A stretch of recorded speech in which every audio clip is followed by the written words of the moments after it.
చూస్ country delight, live better. ఇప్పుడే country delight యాప్ని download చేసుకోండి.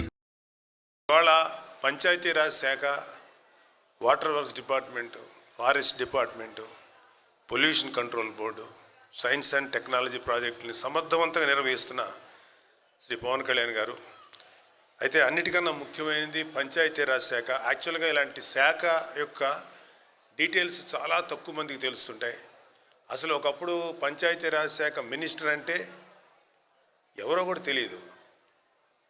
అసలు అక్కడ ఏం పనులు చేస్తారో చాలామందికి తెలియదు. ఇవాళ పవన్ కళ్యాణ్ గారు ఎన్నో తను ఒక ఏ శాఖనైనా సరే చూస్ చేసుకునే అవకాశం ఉన్న రోజుల్లో నాకు పంచాయతీరాజ్ శాఖ కావాలి, గ్రామాల్ని డెవలప్ చేయాలి అన్న ఆలోచన వచ్చినప్పుడు చాలామందికి ఏంటి పంచాయతీరాజ్ శాఖ తీసుకున్నారని అన్నారు. కానీ ఆ శాఖలో ఉండటం వల్ల ఆంధ్రప్రదేశ్కి అంటే ఎక్కువ భాగం ఆంధ్రప్రదేశ్ గ్రామాల్లో ఉంది.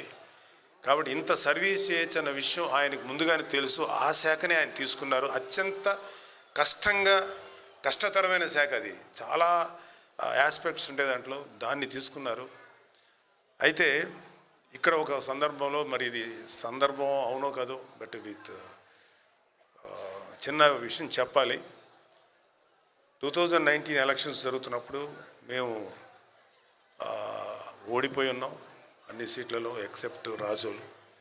ఆ టైంలో ఒక యంగ్ బాయ్ మా దగ్గరికి వచ్చారు. ఎవరు కాలేజీ స్టూడెంట్ అనుకున్నాం. తర్వాత ఆయన మనస్ఫూర్తిగా తన మద్దతు ప్రకటించి, మేము మీ వెనకాల ఉంటాం, మీతో ఉంటాం, మీరు మంచి పని చేస్తున్నారు, మీరు ప్రజల కోసం నిలబడండి, ఓడిపోయినా కూడా మీరు తీరాలి, మీలాంటి వ్యక్తులు కనుక నిలబడి ముందుకు వెళ్ళకపోతే మన ఆంధ్రప్రదేశ్ని కాపాడటానికి ఇంకెవరు ముందుకు రారు, ప్లీజ్ అంటే. అప్పటికే పవన్ కళ్యాణ్ గారు విషయం అందరికీ తెలుసు. ఆయన ఒక 25 సంవత్సరాల భవిష్యత్తుని ఇవ్వడానికి ముందుకు వచ్చిన వ్యక్తి, అంత తేలిక వెనక్కి తగ్గరు. కానీ ఒక యంగ్ పర్సన్, కుర్రవాడు ఆ సలహా ఇచ్చినప్పుడు చాలా ముచ్చటేసింది. ఆ టైంలో అడిగాము మీ పేరు ఏంటి అని అడిగితే ఆయన చెప్పారు, నేను కేరళ క్యాడరు కృష్ణతేజ గారని. అప్పుడు మేమందరం కలిసాం.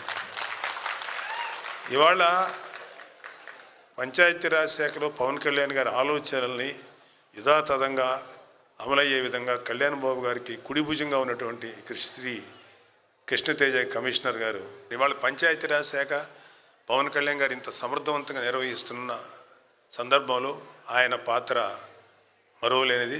ఇంకా చేస్తూనే ఉంటారు. అంత నిజాయితీ పరులైన ఆఫీసర్స్ నిజంగా ఆంధ్రప్రదేశ్లో ఉంటే ఎక్కువ మంది ఉంటే ఇంకా గొప్పగా ఉంటుంది.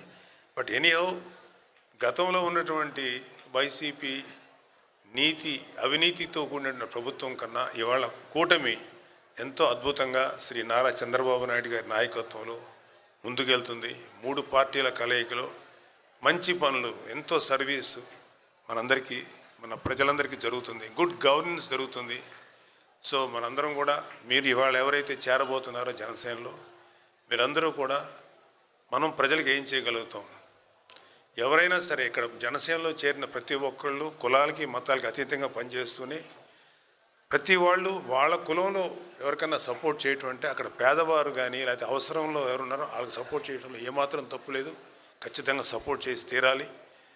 సో కానీ దానికన్నా మించి బియాండ్, కులాలకి మతాలకు అతీతంగా మనందరం ప్రజలకు దగ్గర అవ్వాలి, మనందరం సర్వీస్ చేద్దాం. మీ అందరికీ ఎప్పటికప్పుడు ఏ విధమైనటువంటి సలహాలు, సంప్రదింపులు, నా వైపు నుంచి ఎటువంటి సహకారం కావాలన్నా మీ అందరికీ మనస్ఫూర్తిగా అందిస్తాను.